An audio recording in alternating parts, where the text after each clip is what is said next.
Welcome to Backstage with Richard Ridge. My guest, Patrick Page, is one of the most respected actors of his generation on stage, screen, and television. He is also a renowned playwright and teacher. Well, now he is back on the New York stage, wowing critics and audiences alike with All the Devils Are Here, How Shakespeare Invented the Villain, and they have just announced the show has been extended through March 31st. Please say hello to my friend, Patrick Page. Well, I am thrilled to be sitting with you here in your dressing room. Here we are. At the DR2. And who's this one sitting with us? This is George. This is my little girl who's always with me in my dressing room at all times, in every show for the last 10 years, right, George? Wow, so she's been in a lot of dressing rooms. She has been. She had a sister before her who was in all the dressing rooms before that, whose name was Sophie. So Sophie did Spider-Man Turn Off the Dark, and then I forget what Georgie's first show was. I know she was there in Hunchback. Great. She's very popular with the Hunchback cast. Well, Georgie's home here at the DR2. She is. Well, first of all, congratulations on this incredible run you're having here. Thank you. How much fun are you having doing this show? Oh, my gosh. I'm having a great time. I'm just now, I think, getting to the point where I don't feel quite the weight of the world on my shoulders every single time. I just felt such, and I still do, feel such responsibility that I'm the only one out there, and that these people have risked their entire evening, real money, real time, like, it's a lot. I feel that responsibility very heavily, and it was a little crippling for me for a while. Like, I think I couldn't be as free as I wanted, because and I talked to my shrink about it, actually. Yeah. Because I said, he's an MD, and I'm like, what do surgeons do? And I'm like, every time you open someone up, you must feel like nothing can go wrong. Nothing can go wrong, because I will screw up this person's life. And he was like, you have to get to the point where it's just what you do, where you don't think about that. Yeah. And so I've kind of been the last couple of weeks, I think, maybe going, fuck it. I'll just do the show, and it'll come out as well as it comes out, and then I do better. But if I feel that weight of like, oh my gosh, it's just me. And what if I'm not good tonight, It's so interesting that you say that. I saw you early on. You were like breathtakingly perfect. Well, I think I do spend a lot of time in my dressing room beforehand trying to get myself in a state where I can go out and do the best job that I know how. Yeah. But I feel that responsibility. I feel it in a show with other people. I always felt it so deeply, for example, with The Lion King, because I knew when people were seeing The Lion King that they hadn't just been told it was a good show, that they had been told it was something extraordinary, beyond, and that we had to deliver that every night. I really felt that, and I'm overwhelmed by the risk that audiences take when they buy a theater ticket. It's so damn expensive. And they bring their family, or they bring their date, and they get parking, and they get dinner, and it's an event. And so it better be good. And I do a talkback after every show now, and in the talkback we bring up the house lights. Yeah. It's always such a feeling of, oh, there you are. Because during the show, it's just this black void out there. I can see a few people in the front row, but usually they're as intimidated as I am because they're in the light. Yeah. So they're on their best behavior usually in the front row. They're usually rather like statues, Oof, I don't want to bother the performer, and then I'm like, I don't want to bother them too much. And in other words, I want to play off them, but I don't want to call too much attention to them, because what if they're introverts or something, and they don't want attention called to them. So I have to be very careful about that. And the rest of it's this kind of black void. So I pretend that I can see them. I guess imagine's a better word than pretend. I like that. I imagine that I can see them. They're out there. I know they're out there. And because I have these talkbacks, I have a pretty good idea of what experience they're having. Yeah. Because they share with me afterwards what their experience is. So there are really two kinds of audiences for this show, and they're very distinct. The one is the kind of audience that wants to engage and wants to play. And they usually tell me right at the beginning, with some applause and some laughter, that they want to participate. And that is very frankly, an easier show for me to do. But then there's the audience that wants to observe.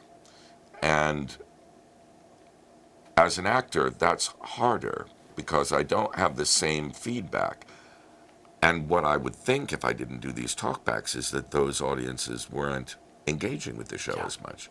But what I found, the entire audience stays for the talkback. And what I found is those quiet audiences are just as engaged, just as thoughtful, just as much leaning in. They're just, they're not vocal about it during the show. And so that's been a real lesson that I've learned over and over and over and over in my life. I've had to learn it from the time I went on stage professionally in my 20s, that audiences have different temperaments. It doesn't mean there's a good audience or a bad audience, or they liked it or they hated it. They're different. Let them be who they are and do the show, you know. Well, everybody who comes to your show, you listen to everything that happens on stage. I mean, the minute you open your mouth and we hear that Patrick Page voice. But I love your audience, the demographics of your audience, because you have like diehard Shakespeare fans, and then you have all the newbies who are experiencing Shakespeare for the very first time. Yeah, I love it. What that's like meeting them afterwards and realizing you're introducing them to this incredible world. It's so amazing. Yeah. That's my favorite thing, is when somebody says to me, you know, I never really got Shakespeare. I wish I would have, but now I see what people are talking about. I see the greatness of this thing. I see how it hooks people. And I think that is too, sometimes those quiet people are like just listening so intently. They want to listen, and it's like, oh wait, I want to get what comes next. So that is, and especially young people who come because of the Hadestown. Usually, they're fans of Hadestown. I don't know what percentage of the audience, but I think a nice percentage are young people who fell in love with Hadestown, and then because I was part of that, they come to this show, and they risk their time and their energy and their money, and then they get Shakespeare. And I had a guy last night ask at the talkback. He said, I came to know you because of Hadestown, and then I wanted to come see this, and I told my friends, and they were like, no, we're not going to that because it's Shakespeare and we don't want to go. And he's like, how can I convince them to come? And I'm like, in a way, you can't. I mean, you can if you go and you tell them, look, I know you think you won't love this, but I think you will. But if you've had a bad experience with anything, you know, let's say Greek food. Okay, you go to one Greek restaurant and you happen to get a bad Greek restaurant, and it sucks. So then somebody convinces you to try again, and you just happen to get another bad Greek restaurant, and it sucks. And pretty soon you decide you don't like Greek food. When in fact, if you went to a good Greek restaurant, you'd probably love it.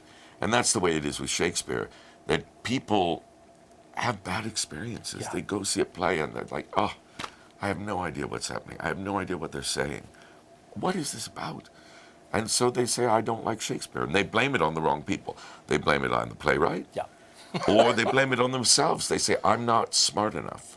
And that's nonsense. If you're not engaged with Shakespeare, the fault is very likely with the production and the players, you know, because the plays are good. And you're smart enough. Well, like I said, this is a flawless production, the way you put this together. Was it always a dream of yours to do an evening of the villains? I don't think so. I think I've always done these pieces, one-man pieces around Shakespeare. And I did one when I was in my 20s called Passion's Slaves. And I did that for many years, probably into my 40s. And then I started thinking about these characters, doing this one. And then this notion of going chronologically was what hooked it for me. And I began exploring that and thinking, because I get so much fun and value out of seeing Shakespeare's journey, how he grew as a human being and as an artist, and what he discovered about us over those 21 years he was writing. And I wanted to share that with an audience. So that's what this show is about, really. Okay, so how many of these villains have you played in their entirety? Okay, so in their full plays? Let's see. I have played. I haven't played. I have played. I'm going through the ones that I played Malvolio at the Globe. I played Claudius at the Shakespeare Theatre Company in Washington, D.C. I played Iago. Obviously, I haven't played Othello, nor will I have the chance to. This is as close as I'll get. I've played Macbeth, and I played Prospero. So those are the ones I played. That's a big list. That's a great list. It's very helpful on the ones that I've played, and the ones that I haven't, I have to go out them as if I'm going to play them. So something like Shylock, I have to prepare to play Shylock, not just to play Shylock in that scene. So that there's something beneath the water of the iceberg. You're seeing just the tip of the iceberg, but the bulk of the iceberg's underneath the water, and you don't see. And that's that part that you don't see is the part that makes him real to you, you know. Okay, so out of all the villains that you played, who was the most challenging for you to find, and who was one of the easier villains for you to find? I think for some reason, I had a natural affinity. I played Richard III when I was in my 20s, and I had kind of a natural affinity for that character. I think the first time I played Iago, I didn't understand him. Once I had a key in, then I did. And strangely, once I had the key, he was easy. Not simple. What do I want to say? In other words, it's a terribly difficult part to learn. It's the second longest role in the canon. He speaks largely in prose as opposed to verse, which is much harder to memorize.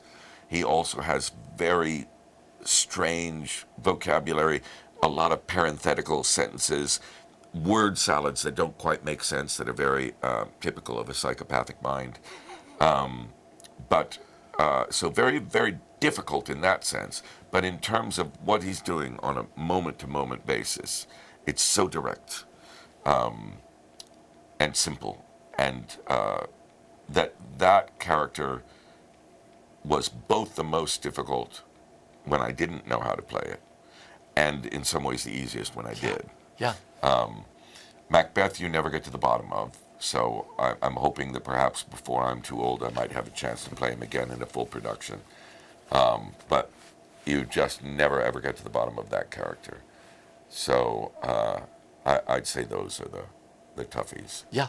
Okay, being up there by yourself, you have a few props on stage. I remember the night that I was there, your stick didn't break. So, I mean, tell me some of the craziest things that have happened on stage Well, here. that's one. So we have this staff, which, spoiler alert, Prospero breaks his staff. And one of two things can go wrong. I wrap the staff 3 times at the beginning of the show to summon the spirits. And on 2 occasions, as I've been wrapping the staff, because it's prepared to break at the end, it's broken at that moment. So then I'm holding together this wobbly staff. And then I go and toss it off stage, and the crew brings me a new one. That's one thing that could go wrong. The other thing is, as you said, it's too tight, and at the end I bring it down on my knee, and it doesn't break at all, and it hurts like hell. And that happened the night you saw it, I guess. So hopefully we've solved those problems now. But the reason that we have those problems is that we like to do it for real. So it's not a magnet. It's a real wooden stick that I really break, which is scored just enough so that I can actually break it. And that makes a nice sound, and it gives a nice resistance, but it also comes with the problem of sometimes not working too well. Well, that's the great thing about live theater. Yeah. Some nights the staff will break. Yeah. Some nights it won't. You have all your staffs out there. Your sticks sit in the hallway, right? You see them in the hallway. There are hundreds of them. Yeah. Yeah, we have a forest. I love that. Burnham Wood. Okay. You also got to film this, right? We haven't. Well, I did during the pandemic. I made a different film. I believe we're going to film this production. But nice. We made a film of a version of this show during the pandemic. Because the show changed between that and when you brought it here to New York, yes? Yes. What were the biggest changes for you? Well, just on a surface level, Falstaff was in the show then. He's no longer in the show. I loved him, but it's just in terms of the journey of the evening, Simon felt it flowed better without. And then I think just the narrative, some of the cuts are different, and the narrative, my talking in between Yeah. is different. The story is, I hope, clearer and fleeter and more entertaining. Talk about working with your director. Oh, well, first of all, he's one of the great classical directors in Yeah. the world. His production of, we'll say it, Macbeth, and then I'll uncurse the room afterwards. Your staff won't break tonight. Exactly. Yeah, but his production of Macbeth with Ralph Fiennes is now Yeah. running in London and will be coming to America in the spring in Washington, D.C. He directed me as King Lear Yeah. in Washington, and that production was very successful. And it was after that that I asked him to direct this, because somehow our energies, we just have a beautiful blending of. He has an area that is I don't have Yeah. as much. I have an area that he doesn't have as much, and then there's this area that we share that we just have total agreement about. Yeah. And he just has this wonderful way of creating an openness and a collaborative energy in a room, not just for me, for everybody, for the scenic designer, for the costume designer, for the lighting designer, for the sound designer, so that everybody can bring their A game. He's just wonderful. So this is Simon Godwin. Yes, Okay, he directed you in King Lear. he did. Yeah. Okay, which was I don't know if you read reviews. I think we talked about this. Did you read any of your reviews for King Lear? Yeah, I read them, and in fact, Paige actually framed one of them. I can imagine which one she framed. Yeah. Well, it was one of Peter Mark's last reviews. Yeah. So I guess Peter did this, evaluation of the year, and I guess listed that as his top Yes. show of the year. Yeah, it was one of those happy experiences where just everything goes right, and that you can't control that, because you can be in a show. This is why awards are so. Yeah. They're not meaningless at all. They're very lovely and wonderful, but you have to have a perspective about them, because you may win an award for something that is like, okay, that's not the best work I've ever done, but it was in a show that everybody saw and everybody loved. I might do great work in a show that nobody likes and nobody sees. I might do mediocre work in a show that everybody loves. It's all of those variables. So King Lear was one of those things where it just all kind of lined up and worked. The production worked. The company was very happy together. The rehearsal process was wonderful and creative. Great director. And then it just so happened that people came and it was sold out and it kept extending. And then when something has that kind of buzz around it, the audience brings this extra energy of expectation to it that then feeds the stage, and it just starts going back and forth like that. And so it's luck. It really is luck. But it was a great thing to have in my life at that time. Because many people and critics alike called it a career-defining role for you. And I was just wondering how rewarding and how challenging was King Lear for you? Well, it was, I would say in many ways, it was the most rewarding thing I've ever done. Because it's something that you kind of prepare for your whole life to do. I was young to play King Lear. So I'm 61 now. I was 61 when I played it, right around, it was around my birthday. And really, normally people wait until their 70s or even early 80s. But the role is so titanic, you really need the energy. So if you can manage to pull off the idea that you are a man in the grip of old age and in the grip of dementia, it's good to have your full lung capacity and your full, musculature and all of that to play it, because it's a marathon part. And so many of the great Lears, like Paul Scofield, was in his 40s when he played it. Much harder to do when you're older. But it is that a kind of a capstone role for a classical actor. You have to pass through the gate of Hamlet when you're young to sort of prove yourself. And then when you're older, you sort of reassert as King Lear. And certainly in Great Britain, this is an expectation of a classical actor. So yes, that was very rewarding. And what was really rewarding was people seemed to actually get what we were doing. In other words, what we intended was what they received. Yeah. Much of the work I'd done on his dementia, on his relationship with his daughters, on his relationship with Fool, all of it was noticed. So frequently you'll do work and nobody notices what you've done. And which is okay. That's part of what we do is we hide our tracks so that you don't notice, right? But it's rewarding when someone says, "Oh yes, I see what went into that." Yeah. That's nice. Well, I know a lot of young students came to that production, and they're doing the same thing with your new production here. There are a lot of student initiative nights now at your show, I believe. Yeah. What does that mean to you, having young students come to your show here? This thing is like it's a missionary exercise for me. I mean, that makes it sound so terrible and like work you have to put in, but in the same way that a missionary believes they found something of meaning that they really want to share with other people, not force on them, but share with them. That's how I feel about Shakespeare, which is this playwright has brought so much meaning and joy and fun into my life, and I want to share that with people. And so when the students come, and one question I get almost every night in the talkbacks is, how do we engage young people? Because there's a kind of reflexive resistance to things that are old and patriarchal and all of those things. And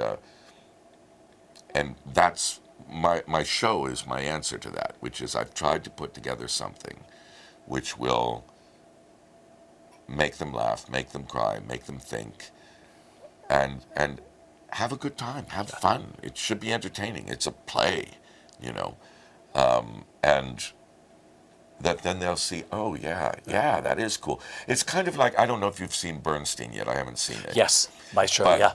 Maestro. Yeah. But I watch his his teaching videos, and what he is able to do with a piece of Bach or a piece of Beethoven, where things that I would have never heard in it myself, he brings out. Then I hear them. Yeah. Then I go, my God, the genius of that. That's what I tried to do with Shakespeare. Well, you do a beautiful job with it, because I know there were so many students there the night that I was there, and young people, and I talked to them afterwards.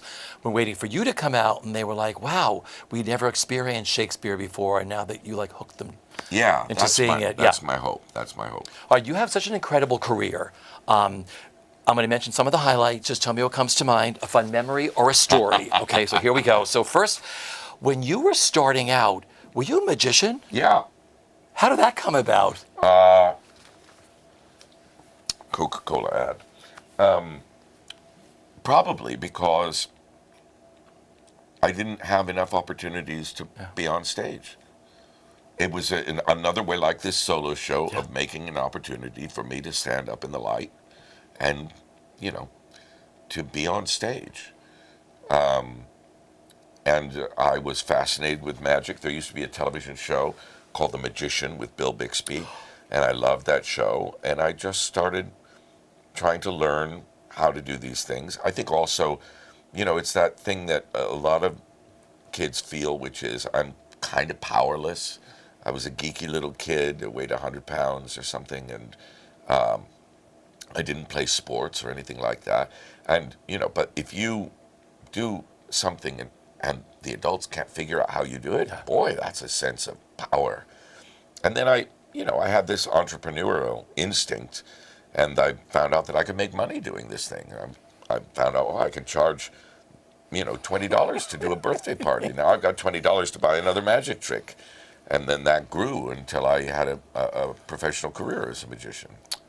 Were you Patrick the Magnificent? No, I was just Patrick Page. Although there was a time when there was a television show in Portland that I was on. I had a little spot in Portland, Oregon on this show. I'm trying to remember the name of the show. It was a kid's show, like Zoom, but it wasn't Zoom. It was a local Oregon show.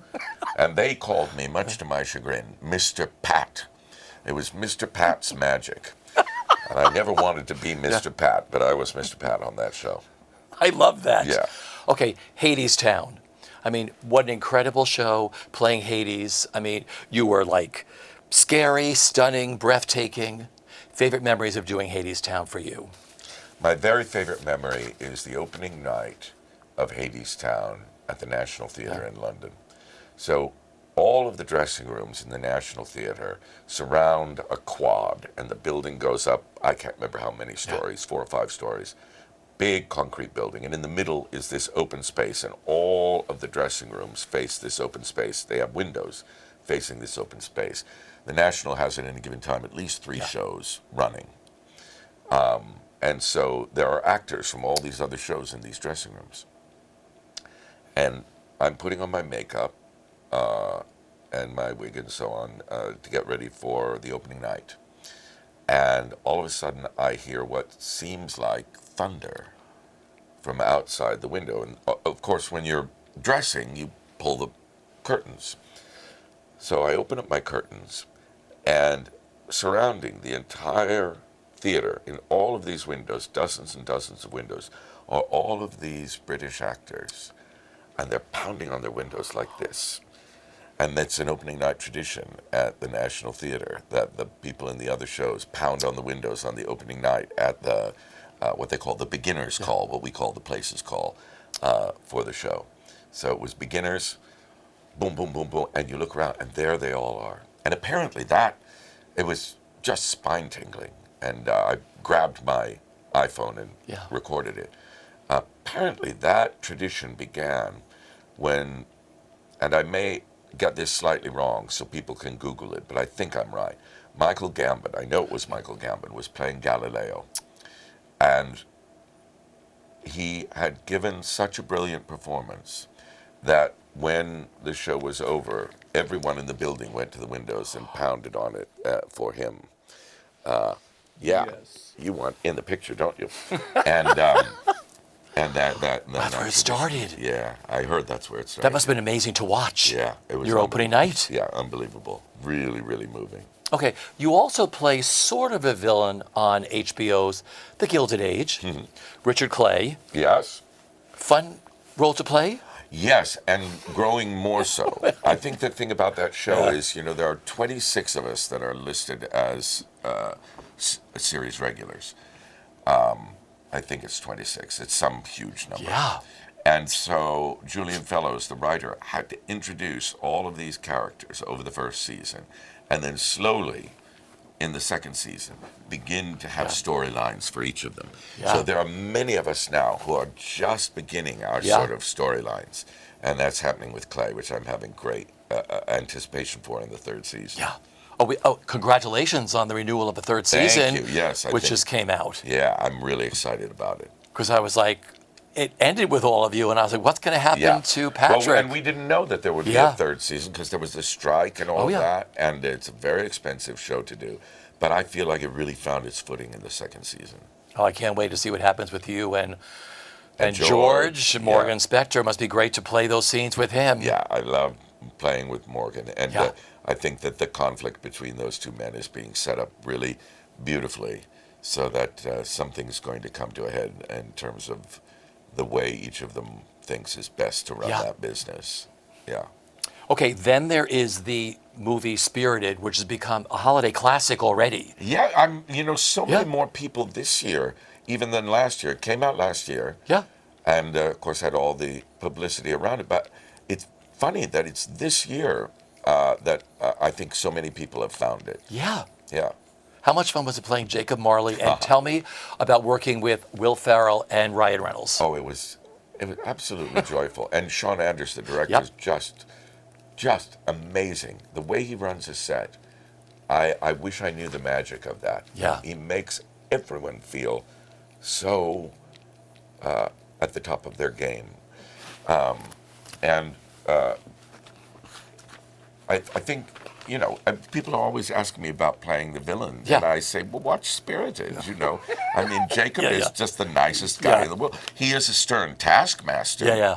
He's trying to get something done, but he's got a heart of gold, And Was then it wild being on the set with Will and Ryan? just, yeah, wonderful. And here's something I've noticed a lot about people who are that successful Yeah. at what they do. You see why when you're Yeah. with them. You know, they're so present, so generous, so prepared, no diva stuff. Now, I'm sure the other people exist. Yeah. But I have been very fortunate in my career in that the people that I've worked with have been just top of their game. Yeah. And that was huge. That was a big movie sets, right? Oh my goodness, yeah. I have no idea how much money they spent on it, but we were there for almost 6 months. I was in Boston shooting, and a musical with all of the production numbers and yeah, it's the kind of thing that you would dream about being part of. I still can't quite believe that I got to be part of it. And I remember almost thinking myself out of it. When I got the final call back, I started thinking, oh, you won't get this, Patrick, because this has to go to someone else. And then I started playing this game with myself. Okay, Patrick, who? Cast somebody else. And why? And how are you going to feel when it's that other person and you could have done it? And I talked myself out of sabotaging myself in the final callback, because I think I've done that in the past, where I just start to play that head game of like, oh no, you can't get this. And I think it's something that a lot of actors do. Then the other head game that you can get into that's equally unhealthy is the one of where you start saying, this is the make or break. Yeah. Right. And 9 times out of 10, you're wrong. I just finished Patrick Stewart's autobiography. And he had a sense when he went in for Star Trek that it was a kind of a make or break thing. Now, that was a pretty naive point of view. Everybody in the business thought this is a one-season thing.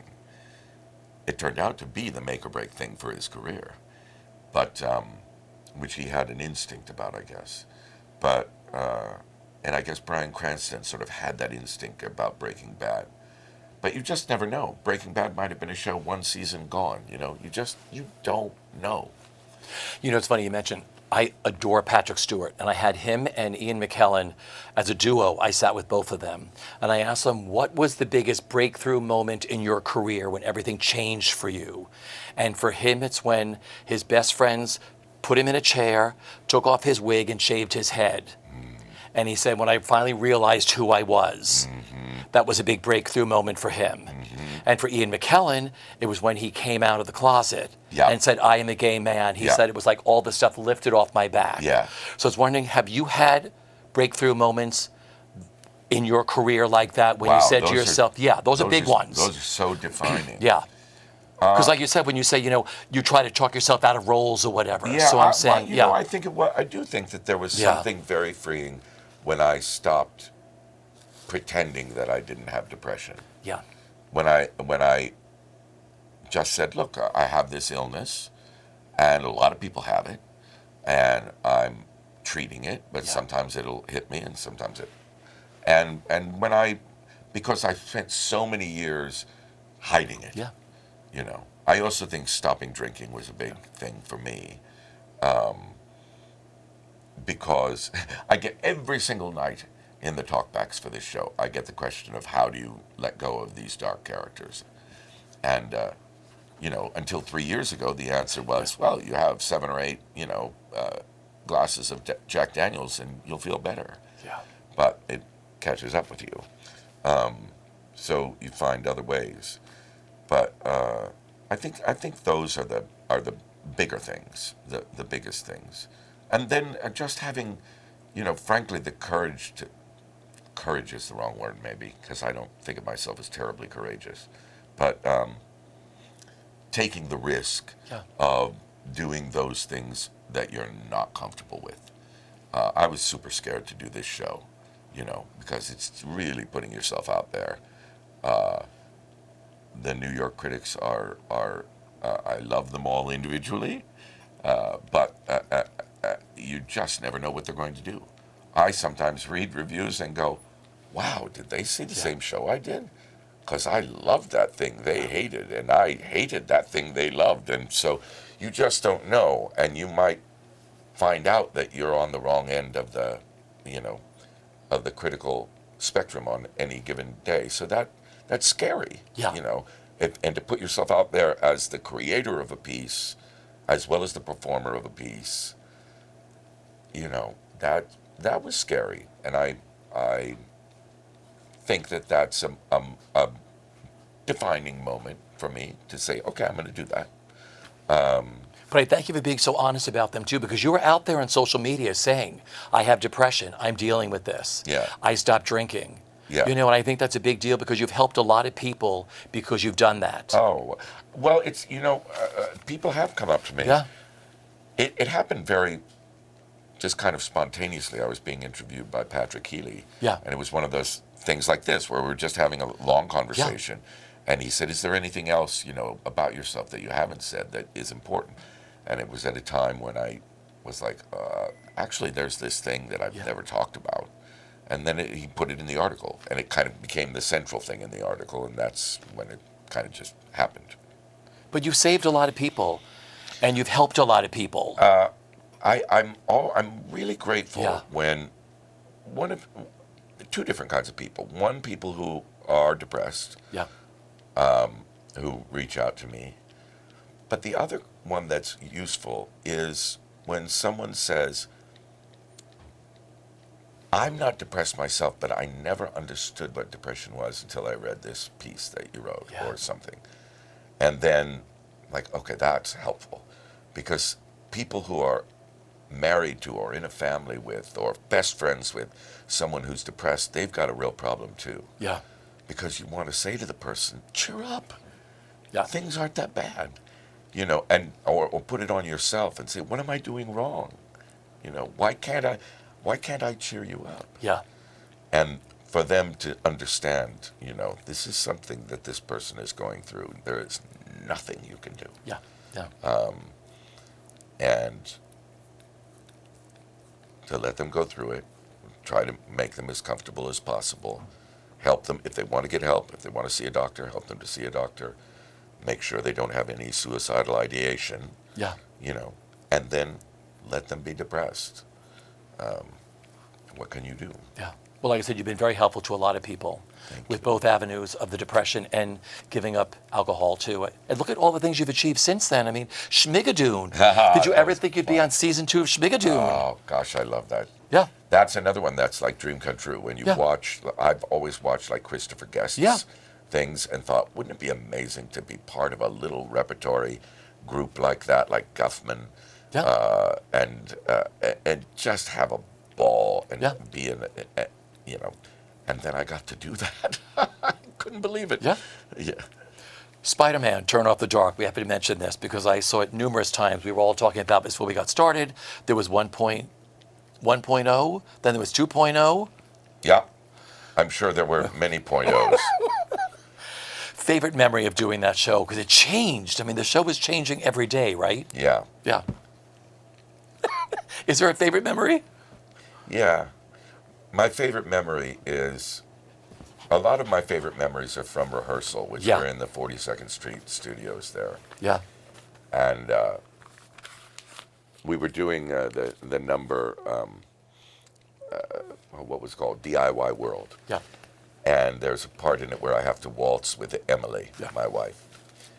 And I didn't know how to waltz. And Julie Taymor said to me, you don't know how to waltz? And I said, no. She goes, here, I'll show you. And she took me around. She waltzed with me, and I was waltzing. And they're playing this music, and down the windows looked down on the New Amsterdam Theater. And at the New Amsterdam Theater, I had played Scar in The Lion King, which was, of course, created by Julie. And there was still a great, huge image of The Lion King on it. I think Mary Poppins was playing at the time, but they used the advertising space above it for The Lion King. And so there I was, and then over to the left, I could see out the window the Chrysler Building, which features prominently in Spider-Man Turn Off the Dark. The Green Goblin falls off the is crushed by a piano, the Chrysler Building. And all of these sort of dreamlike images merging in this moment of waltzing with this genius woman. Yeah. And there's the Lion King, and there's the Chrysler Building, and here I am, this kid from Monmouth, Oregon, and it was like a dream, you know. That's beautiful. Yeah. One of my final questions is teaching. You become a great teacher. There are so many people that I know that have taken your class and everything else. What gives you the greatest enjoyment of teaching? There is a moment that an actor experiences when they are acting. Yeah. For real. They've done something else up to that point, something that approximates acting, Yeah. but isn't acting. It's a kind of performance. And then, in an exercise, in a scene, something clicks, and they are suddenly in what Sanford Meisner called the reality of doing under the imaginary circumstances. They're really doing it. And it's magic. And you watch them experience it, and they're never the same after that. And they, after that, they may still go back to old habits of performing, but they know what acting is.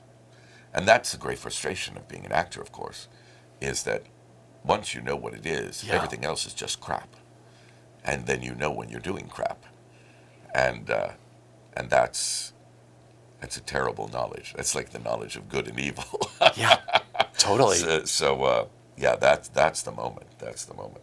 So finally, what are you the proudest of this beautiful show that you do here at the DR2?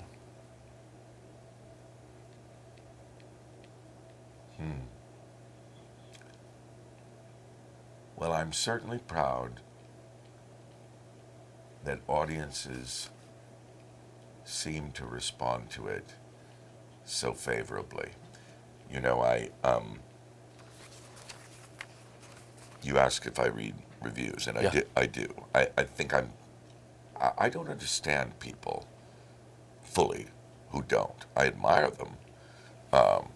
But I think if I didn't read them, I would always have my antenna out for what were they? Were they good? Were they bad? I'd be looking for little signals everywhere.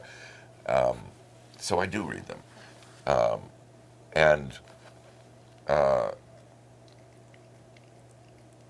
There are different, and audience members put down, reviews and things.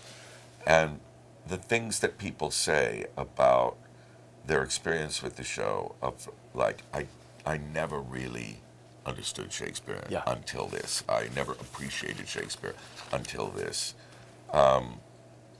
That's my goal with the show, is to really bring Shakespeare into people's hearts and minds. So I'm certainly proud of that. I'm really proud of our little company, the backstage folks, the stage management, the company management.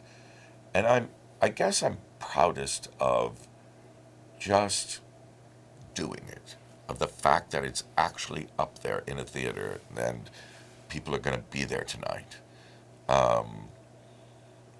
Because that means that I was able to step outside my comfort zone. I could stay home. I could sit home. I have beautiful home, beautiful wife, beautiful, stay home and watch some TV, and I love doing that, So to put it out there and to build something, I admire that in others. I'm just in awe of people who create things. So when I manage to do that myself, I'll give myself a little bit of admiration and credit. Beautiful. What's the last thing you do before you hit the stage in this show? I have 5 minutes of just quiet mind, meditation, eyes closed, just clearing the mind. And then I pick up the stick, have a drink of water, and go out. I have known you since your first show in New York, and I think I've seen every milestone That's you've right. done here. So I want to thank you for joining us Thank again you. at Broadway World and sitting with me. Thank my you. friend, and bringing the little I have one known with you. you since then. We have known each other for a long time, We my have. friend. Yep.